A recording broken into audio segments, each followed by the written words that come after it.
live. Welcome to the channel. Today we're gonna make a candlestick basket out of white oak, and we're gonna do some talking on white oak basket making. And my wife is about to rip the device out of my hand. So, what are you complaining for, love?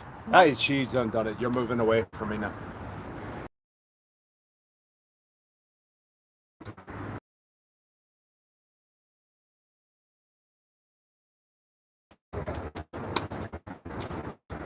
So, No, he did not make the poles. no, I'm not the tent builder. This was already here. So, I made them, but hey, so you saw me over there working the wood. yes. So the first step is to split the stuff. You got your log, you split it down, across, and that's the knot, because I showed you the knot thing where I was a teenager, and I had scarred the tree. But down here, they'll make splits. It'll be rather short splits, but it'll be splits, and we'll still get baskets.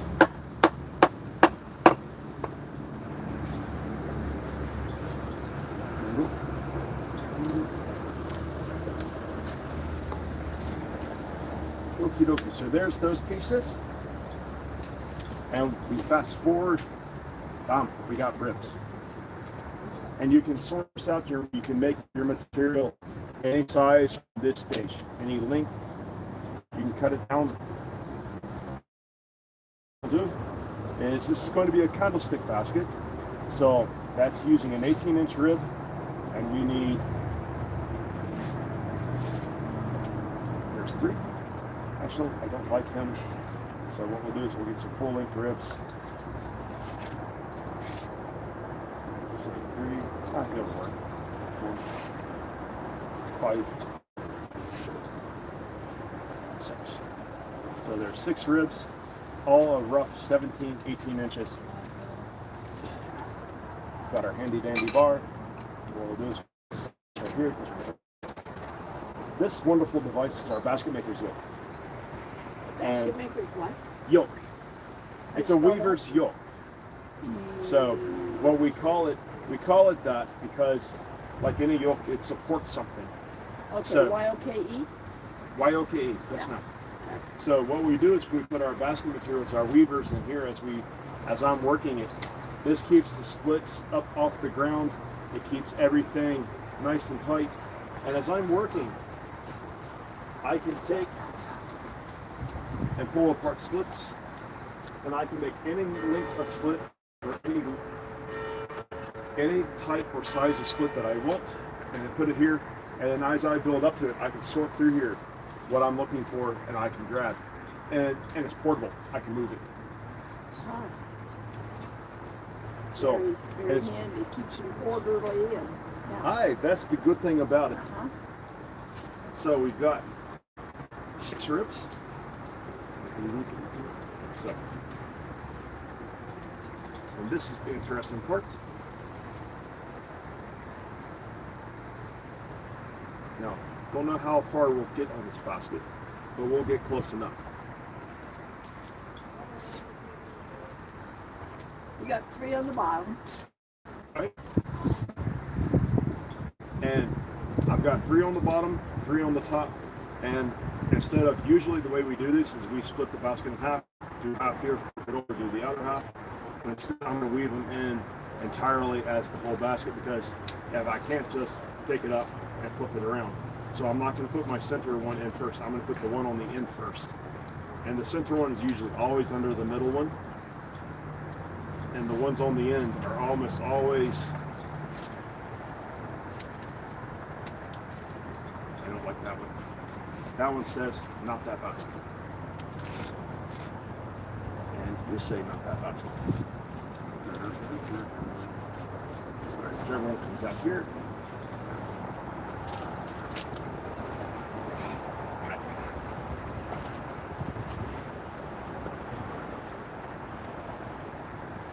So,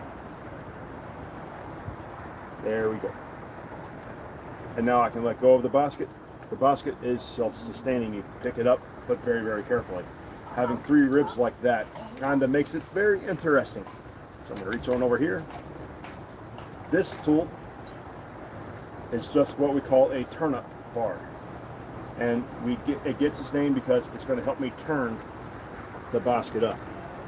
So I'm going to place it where I want it, where I want that bend to be on the ribs. And you'll see it's popping up. That's okay. Let's go through, we'll bend it. These ribs are still rather fresh, so they're going to have a bit of a splay. And then as we come around, the basket's opened up just a little bit. So we'll put it right back in order, as we want our holes to be nice and square.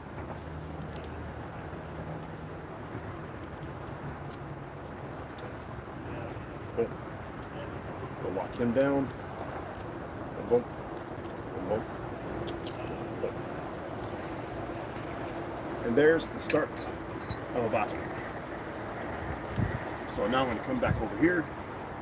I want some fresh splits. Take my furl. You like fresh ones because? They're easier. You don't have to dampen them. You don't have to moisten them. Are these dampened or moistened? No, these are what we've made here so far this week. So they've been out in the weather. They're not as pliable as they would have been today as they were yesterday. So typically what we would want to do at this point is we build up the basket. We get at least one weaver where it's fairly fresh. And that's because we know it won't break, it won't crack, it won't do anything like that. And plus we're about ready. After the end of the event, we'll be packing up and we'll be going home. So what we end up wanting to do is we want to work down as much of our wood that we started working up before it has a chance to dry out. So I don't really have to touch these because these can go home and we can bundle them up and it's already prepared. Whereas this stuff here is already broken down and it's losing moisture as we speak. And then you can't split it? It'll be much harder to split. But what if you soaked it? You would have to soak it. But I would want my best not to soak it. Why? I'm just asking. I don't.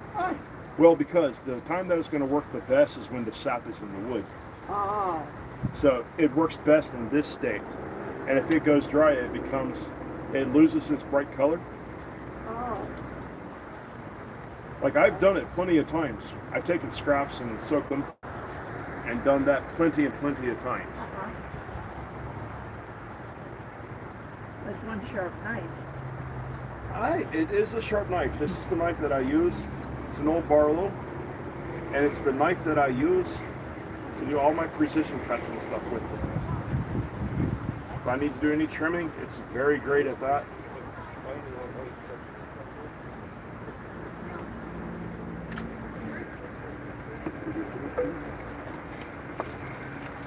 And then got my basket knife in there. Belt your leather. This knife here I had to fight a sea monster for. It gave a wonderful fight. I think it was a sea dragon. But I got its tooth, my cutlass broke. I took the last piece of the cutlass and I was able to fashion this knife. And now I use this knife as a scraper. Oh, wow.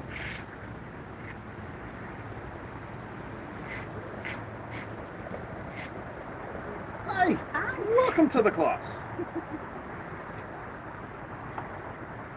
So this here brings down the material to the thickness that we want. And now this is a nice thin split that is very quickly losing its moisture. So what I'm going to do is I'm going to go on ahead.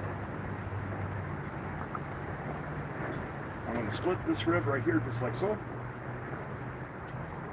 What we're making is we're making a condo stick basket. So every trade had its own version of making something to hold candlesticks. The basket makers were no exception. So now we've got our rib here split. So instead of having 1, 2, 3, 1, 2, 3, 1, 2, 3, we now have 1, 2, 3, 1, 2, 3, 1, 2, 3, 1, 2, 3, 4. And having that odd number, so if you add all those up, we have 12 ribs in here total. we've split it, and now we have 13 ends. And what that does is when I start my split, I'm going to start coming in, and I want my weave to alternate. So this is an important bit. If I take this and I put this like that underneath that one, actually that's the one I want. So if I put it like this, if I kept it where it was, it wouldn't really alternate the way I want it to. And you son of a gun, you alternate. There we are. So if I put it under here, it will follow the same pattern. Oh, you don't want that. I don't want that because it's not an interlocking pattern. Right. It disrupts the strength of the basket. So what I'm going to do is I'm going to put it in here like this. And then you'll be able to see how, even though that bottom went janky, watch this. It'll twist, it'll turn, it'll fight. But it's just like a young child that needs training. And you see how with just a couple of weaves, I'm bringing it right back into submission. This was a popular basket that we made for the foundation that whenever we got an order, there was always a bunch of these. And these were always the ones that in my family shop, Dad was like, okay, son, you knock a number of these guys out. Just because they were simple, they were quick, and it wasn't something that you could mess up on.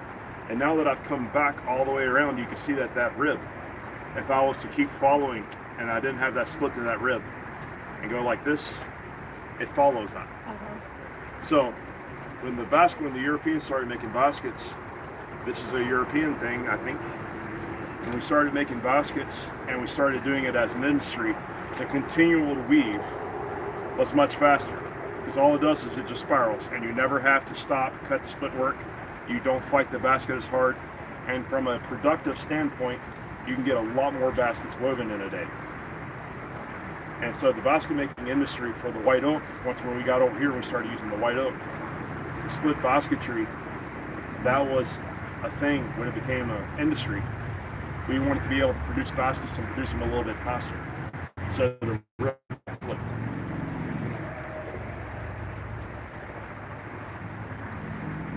And now I can go through here, I can be picky, I can choose, I go, there's a split. The beauty of the weaver's yoke. I don't know if this device is historically accurate or not, because I don't see a lot of people or basket weavers having used them.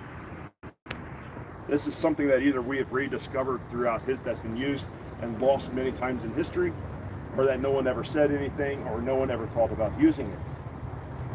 And all it is just a board with a V cut into it, a nice deep V notch.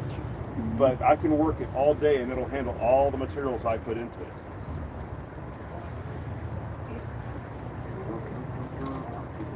Now I've got this little piece here that keeps aggravating me, so I'm just going to snip it off. In our home shop, what we'll end up doing is if we get a lot of splits and stuff, we don't snip it off. What we'll end up doing is we'll take it and we'll end up taking some blue tape or something, and we'll put that together as a whole rib, and we'll tape the top of it up. And when we go to finish the basket off, we take the tape off, and it looks like one continuous rib that didn't have any splits in it. So instead of having a rib like this in your basket, I could have left it up here, put a piece of tape around here, and then that would have been incorporated into the basket.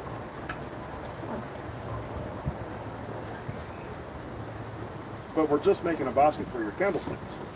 It doesn't have to be perfect. It just has to hold candlesticks. And as we shape it, we pull it in, we square up the corners, and you'll see that as I'm weaving it, the basket is going to stop flaying out, and it's going to go, okay, I see what you're trying to do, and I'm going to work with you.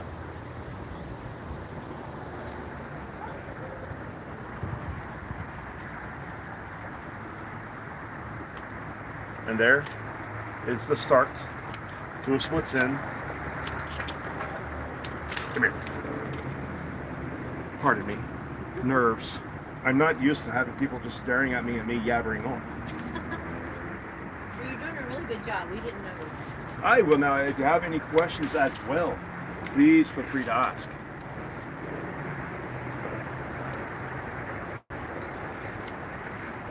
So you start with different pieces. So when you end a piece and you start a new piece, you kind of like overlap it and start the new piece like Aye. a little bit earlier on, so it's not.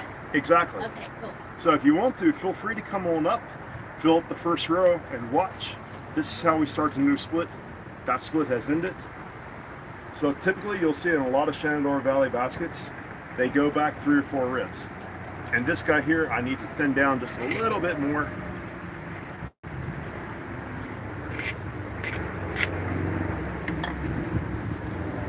And what we'll end up doing is we'll come back about 4 ribs, and then we'll just bind that together. We'll make those 2 ribs become 1. Those 2 splits. It'll become 1. And there's that split taking continuation. And you'll see it on the inside. You'll see that white against the black. And you'll see where it's wanting to separate through here. So what we'll do is we'll just keep building it up. This part is the easy part.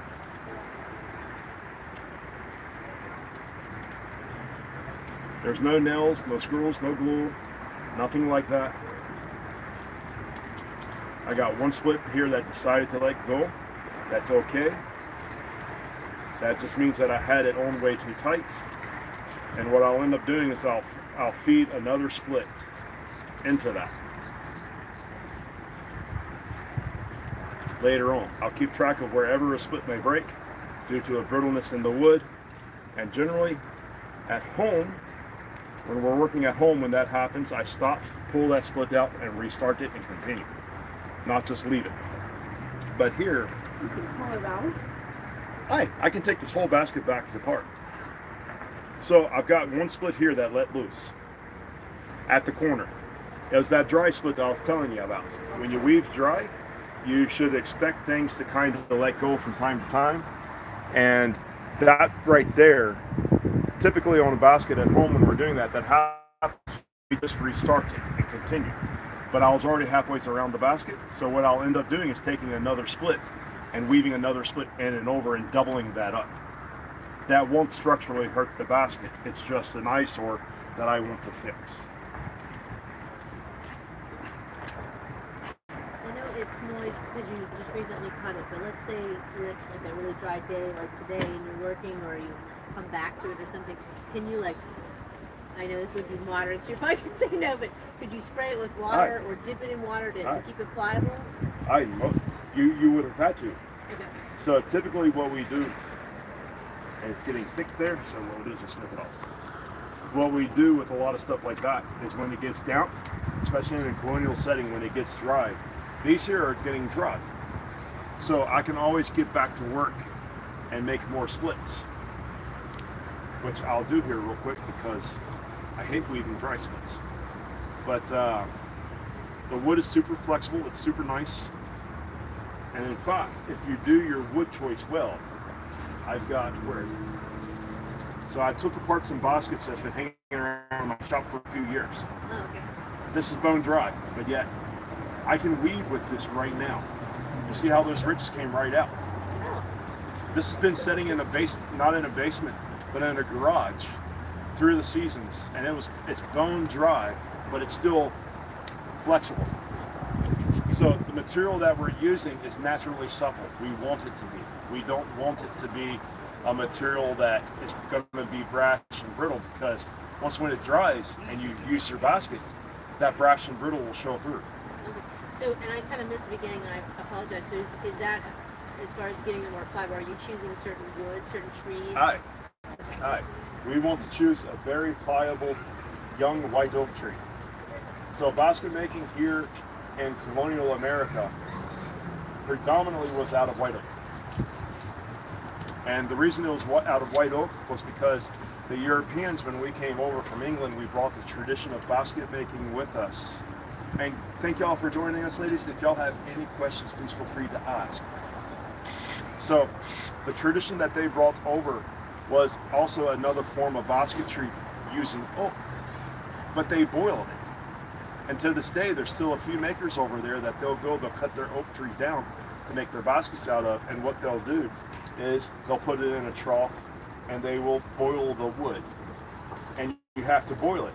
Our wood over here is slightly different. Our oaks, they came over here and they were like, oh, white oak trees, and they discovered that they didn't have to boil the wood. Now, you think about that on a production scale, where you're a basket maker and you need to make so many baskets a day, and you're used to boiling your wood to get your materials from, and now all of a sudden you're taking out a whole day of boiling your wood. It takes 3 to 4 hours to boil a tree down to make your basket materials, at least, I think. So you're taking all that time out, and now you can go straight from the tree, make your materials. So all of a sudden, making a nice pile of baskets in a day became a lot easier. Right. So they started to use the white oak exclusively for that. And white oak has been a mainstay in Appalachia pretty much since. And the Native Americans, when they got the tools, they had the knowledge of how to work the wood before. They would cut pieces of it off. They would offer tobacco to the tree. They would take their tobacco that we now smoke. They would give it to the tree. They would plant it, and they would cut strips off of the tree. And they had copper tools and stone tools, but because they didn't have the iron tools, they couldn't cut the whole tree down and use it. Did it kill the tree or not? No. No. No. In fact, did you notice I know you were there. Did you notice that the spot that I showed you in this tree? Yes.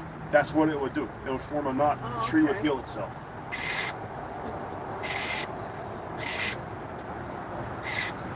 So they can go back and use the same tree for years, or? Well, these oak trees will die eventually.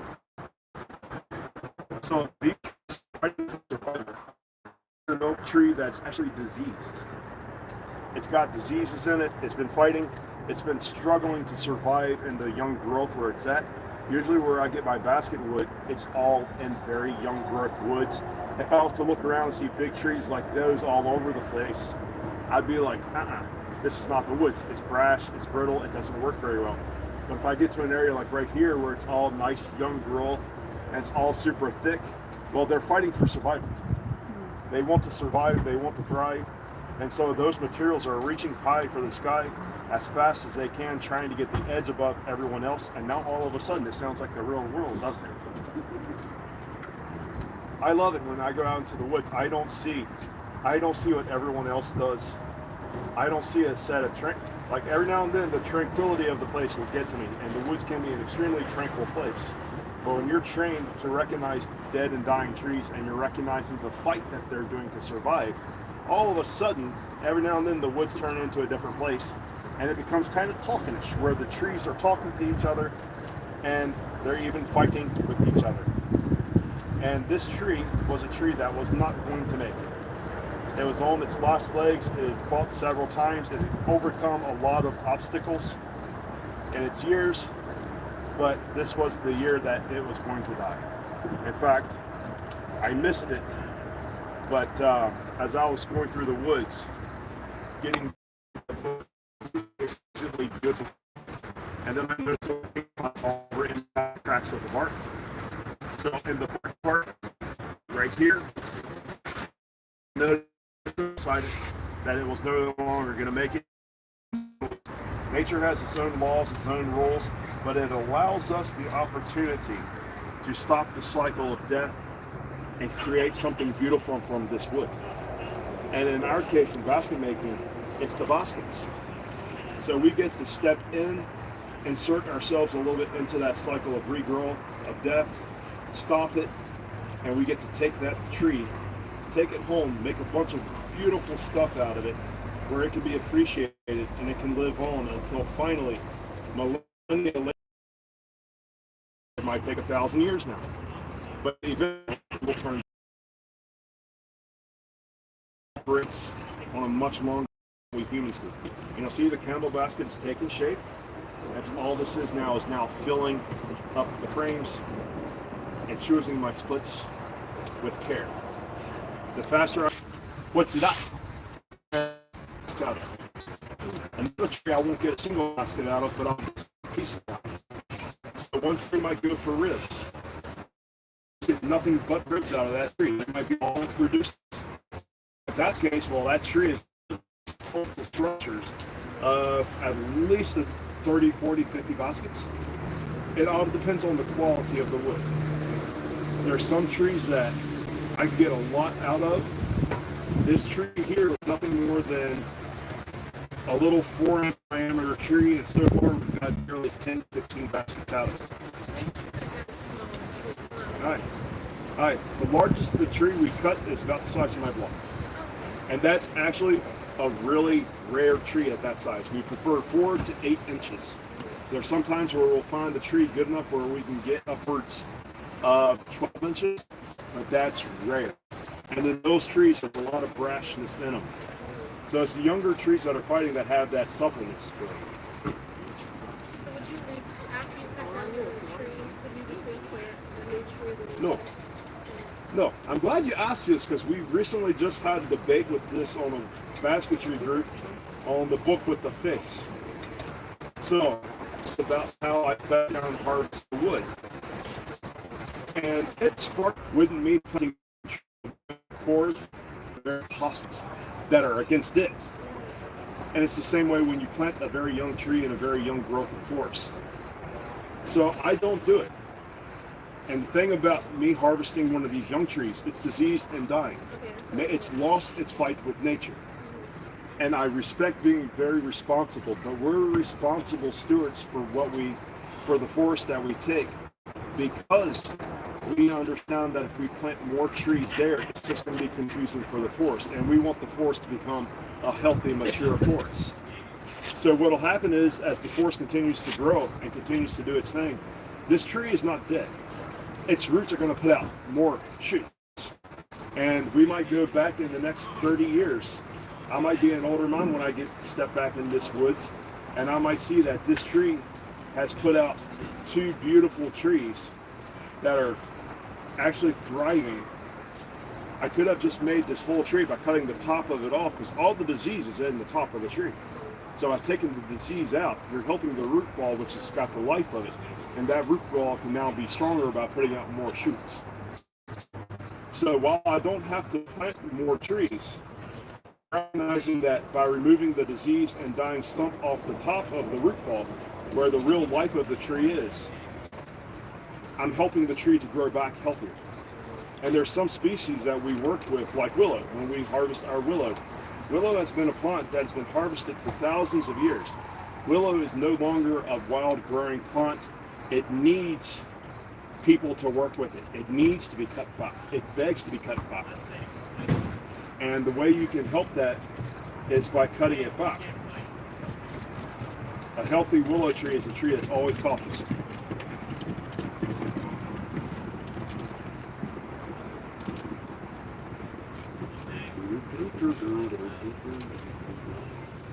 Now we're nearing the top of our basket. I'm only going to be able to get a few more courses on here. As you can see, it's taking shape. Some basket makers might fuss at me for stopping and putting it back up, but I'm taking that time to choose my splits. Typically when we're in the shop, it almost never leaves my lap. But I'm wanting you to get an idea of how fast it's taken to be building this up. And if I'm correct, I probably haven't spent more than 25 minutes. Am I correct? So I've still got I've still got close to the 40 minutes to finish this. Awesome. We'll have a basket made within an hour then.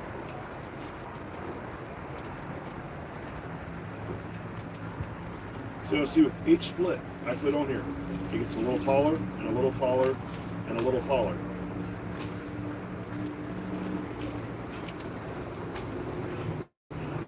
And we start another one. For those who wasn't here when I was showing you, this one is ended, so we're making 2 splits become 1 by overlapping them. We're going 3 to 4 pieces, 4 ribs or so back. so fun?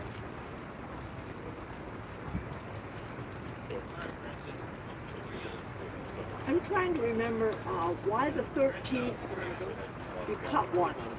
Alright. Why is 13? Well, it's not necessarily that it's the number 13. Thank you for stopping by. Thank you. It's not necessarily that it's the number 13 that's important. What it is I've got 3 here, 3 here, 3 here. That's 6. Yes. That's 9 ribs. Yes. And then with these guys here, that makes 12. Okay. So now that's an even number. Yes. Basketry in this style always needs an odd rib. Oh. It needs an odd number to alternate. Alternate.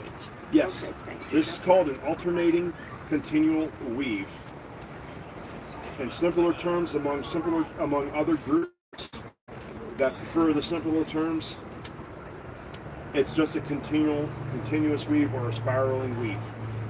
And this is the weave that's used by a lot of people who mass produce baskets, because once when you show a person how to split, they can just keep going, and if they put it up on a mold, they can go. Now when you hit the top of the mold, you're done with your basket, and they hit the top of the mold and they know they're done with their basket, and then they can begin the finishing process. With this stage, we've done this entire basket freehand completely. And you can see how you could put a handful of candles in here. It's actually tall enough now where you can put your candles in, and it'll hold it. I'm going to go up a couple more courses because I know I got the time, and I like to do a proper candlestick basket. They're usually tall enough to hold your long candlesticks without fear of breaking.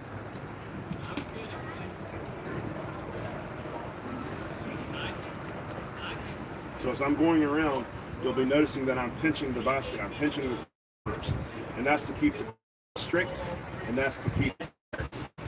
And if I'm going to a place like this, I'll pull out and then I'll pinch, and that puts a little crease in the split, and then that'll help keep a square basket, so that you can see that it's getting square as I weave up. It started all weird and out of shape, and now it's almost to a square.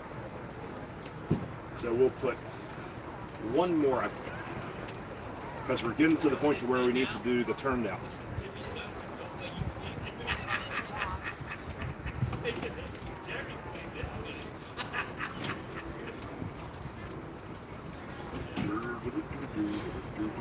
Alright, this will be the last course.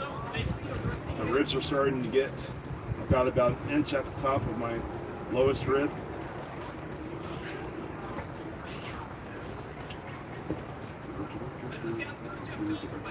And now that I'm back around, I won't have to do any more splits. This is kind of done. I can move it out of the way. And now all my splits, I love this device. I've been telling people about it.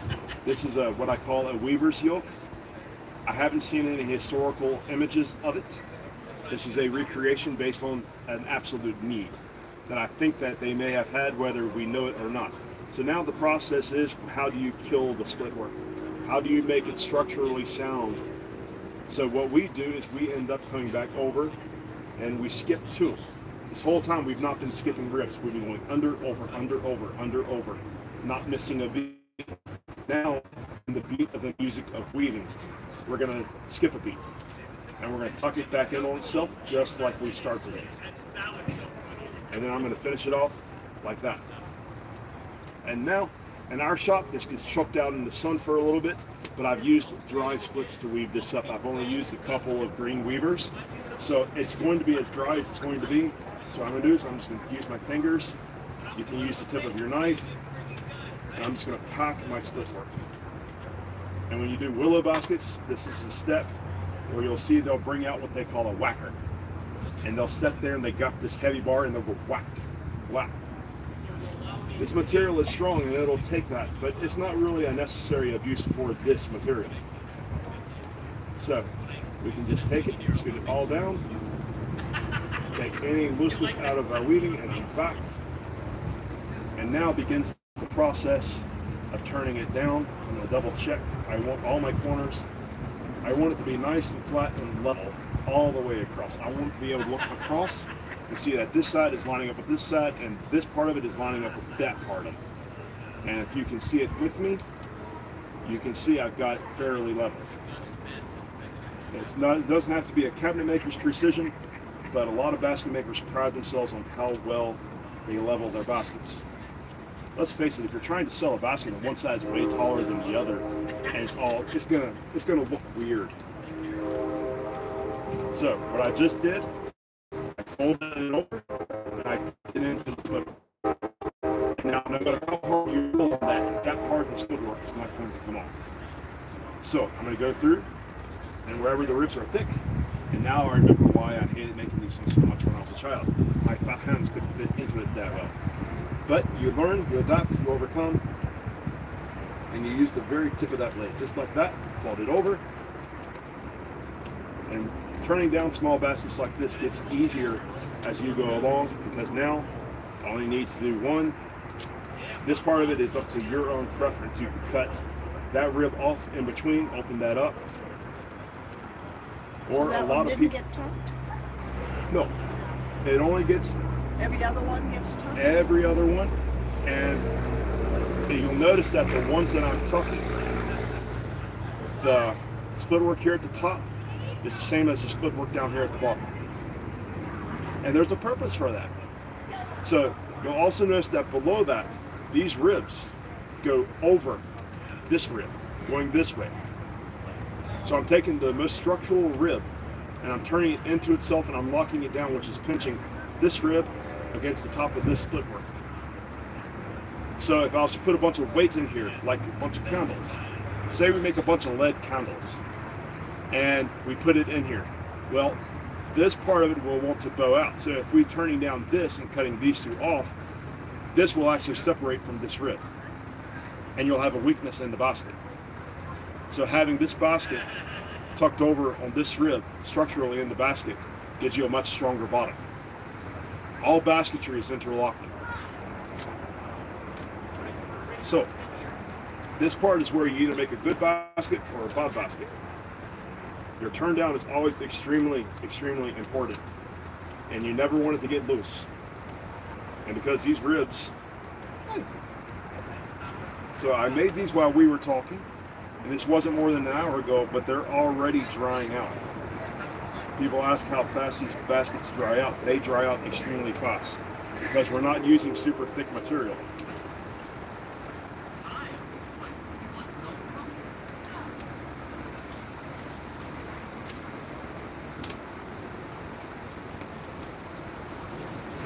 Now we're back to our two that we skipped. I want more hand room, so I'm going to cut these off. Now if I'm making a larger work basket where I'm expecting it to take all kinds of weight and I don't want any movement whatsoever, I will tuck these. If I want to remove all risk, all doubt, I will tuck them. But generally our baskets didn't.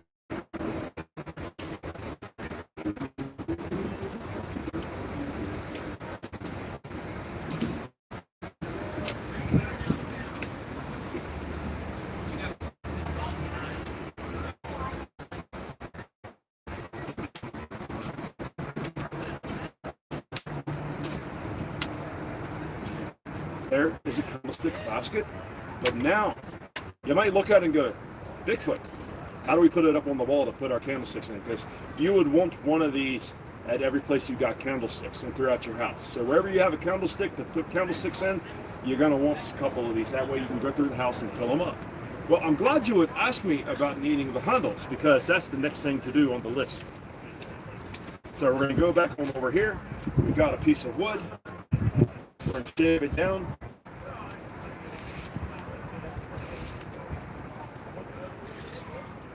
Just going to cut that off, just like that. And we're going to split our handle out of it. Now, mind you, this is a completely green piece of wood. We cut this tree down Tuesday. Now, I'm going to size my material. The thing about white oak basket making versus every other type of basket out there is that white oak basket making gives you an option of how thick to make your material. So you can make your material to handle a lot of loads. So if I'm making a laundry basket, or I'm making a big basket to take out into the field, maybe I'm making a basket for the blacksmith, I can size my material out accordingly to handle whatever weight is going into the basket. So I'm just going to trim that down,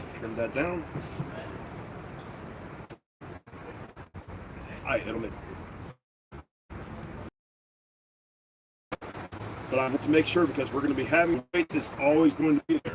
And if you've ever stretched your arms out and held like a 2-pound weight, it doesn't seem light at first, but if you keep holding it and you keep holding it and you keep holding it, it gets a lot heavier.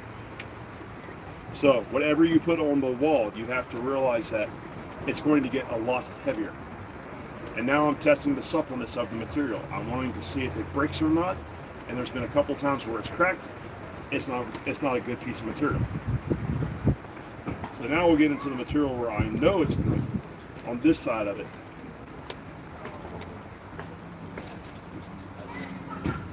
For some reason, this tree has been very beautiful up until I've hit this part of it.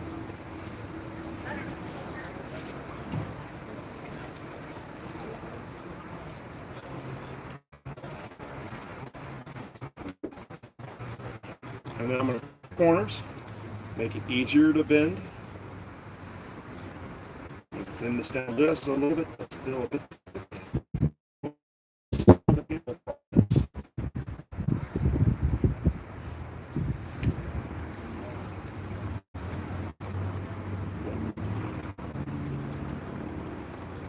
And you'll notice that I've cut my arrows. My arrows on here are not flat cut arrows. I took the knife and I tilted it on the edge, and that creates a tapered arrow on the edges, which will make it easier. Gotta bend it. And you'll notice this time I said it was a much better piece of wood. You're not hearing any cracks. It's a continual round piece, and I bend it much like so. I'm just squeezing it in between over this finger with my thumb. And that's helping make the materials more flexible for what I'm going to do. Now comes the part where you can be the proper artist and see which side of the basket do I like or hate the most. Where is it going to look best on the wall? And you'll notice that this top of it is a little wider than the back. So this is going to be the front because it's wide. This is going to be the back. So what I'm going to do is I'm going to send it in here just like so.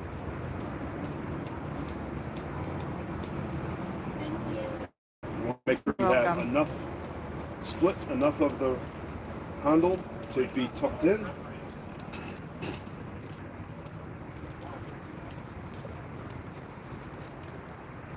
So there we are. There's the handle on the basket. You can shape it. You can bend it a little bit, make it a little bit more uniform. Voila. Aye, they left us.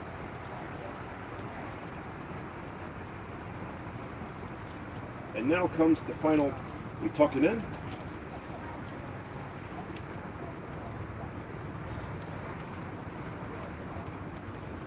Tuck it in. Tuck that into, and then this one here, I jumped the gun, but we're going to take this. This, I've always been taught, is called a dog ear, because when you look at it, it flops over like a dog's ear. So you fold it into that in and of itself. Boom. And we're going to take this piece.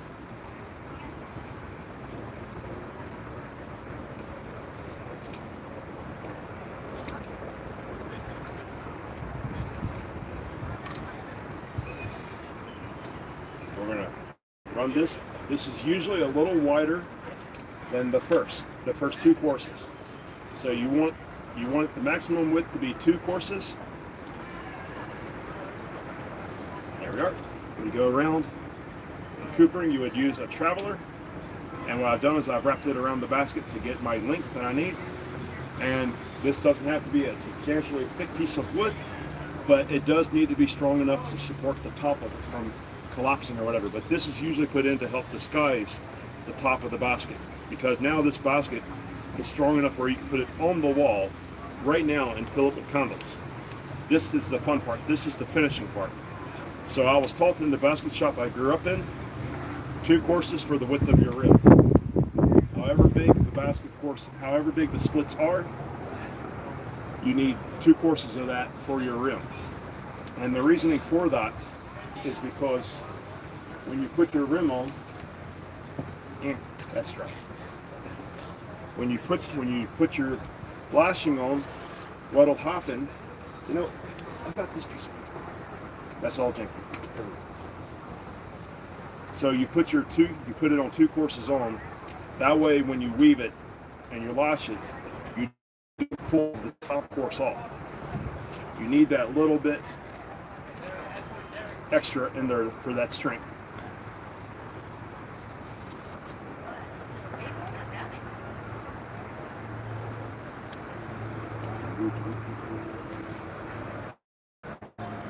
How are we doing on time, Layla? You are at 48:05. 48:05. Mm-hmm. Your phone's surviving. No, I meant how far are we on time? I'm telling you, you have 10 minutes. Aye. We are right on time. Yeah, you have 10 minutes. And if we go over that 10 minutes, It's it'll be okay. all right. Because now, y'all that have been here are invested, and I've got you hooked here. So, this one here will be a little short, but we only need so long of a split to begin with. So we're going to scrape it down. These are the lashing splits.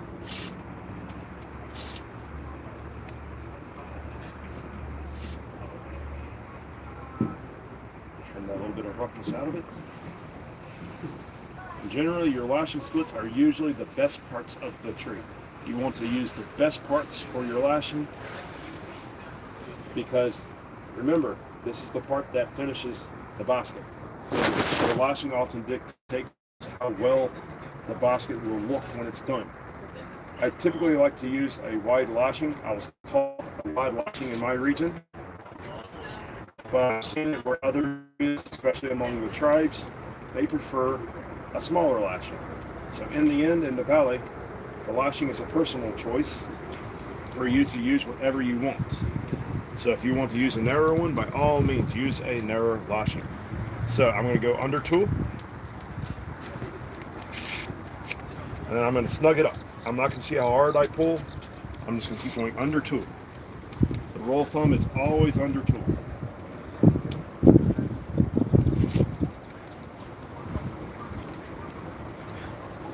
This was the part in the basket shop I grew up in that was the most aggravating because before an event, you always had a lot of baskets to lash, and there was a big family get together, and they had to get done.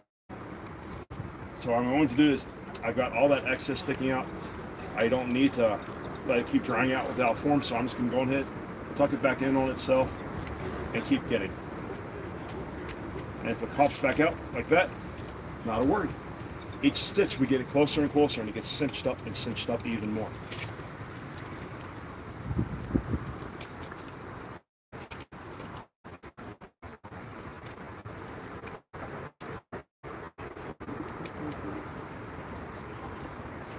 We're getting to a part of the lashing split that's a little bit on the thick side. That's okay, just means it needs a little bit of extra loaf.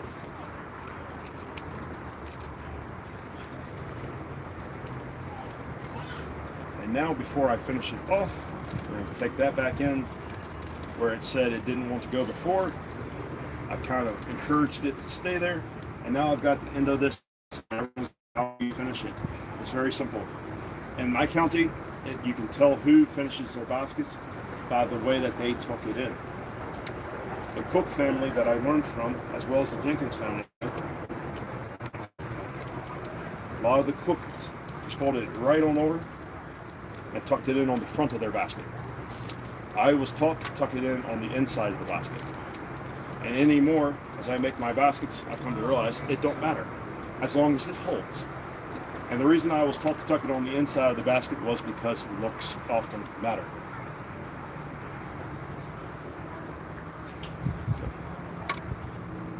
But now that I've done that, I'm going to come here. I'm going to go over one more because I don't want to muddy up the lacing. Tuck it in and keep getting like it never happened. And now we come full circle. And now for the X lashing, where we cross it over on itself. So this is where a Shenandoah Valley basket, you often notice from the valley, it's by the stitching. And in Colonial Williamsburg, this is what we did. We did an X lash.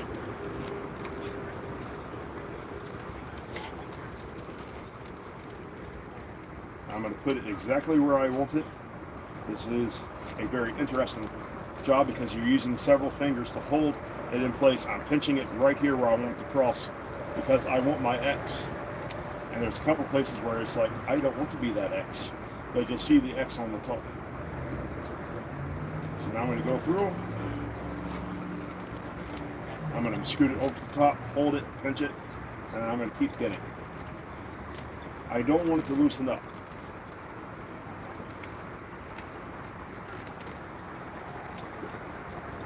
Now, same deal. Back over, tuck it. Now look at it and square it up a little bit more. Boom, boom. We need a short piece, we need a short weaver. So what we'll do, let's get some of that off of it.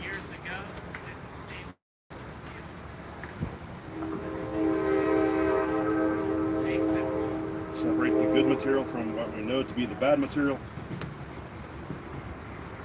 And because that's a good split, it goes there. And this will be the split that we use to finish the basket off.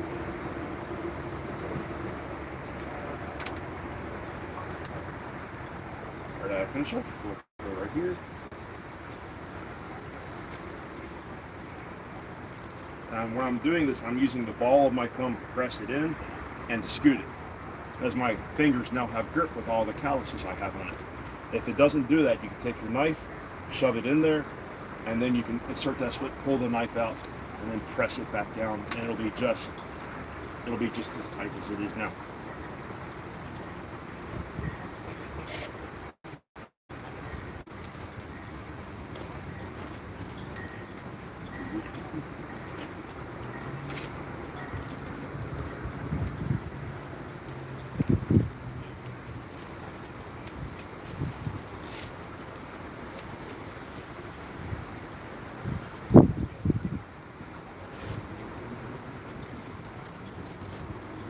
This is the last stitch.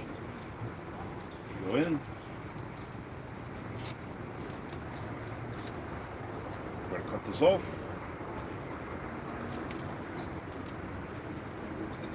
Cut the length. I just want to be able to tuck it in, and here's where I'm going to take my knife, tilt it in, move that split over just enough, press it in, and boom. There's a Williamsburg patterned candlestick basket. That is a Shenandoah Valley candlestick basket that we used to make a lot of, and it's been done within the allotted time. They can be different sizes. If your candles are larger, you can make the whole basket larger. And that's a process of taking a piece of white oak, splitting it down, and then making your basket from it for whatever purpose you need it for. And if y'all have any questions, now's a good time, because I still think we've got some time left. Timekeeper? Yes, we still have like 5 minutes. 5 minutes left to go. And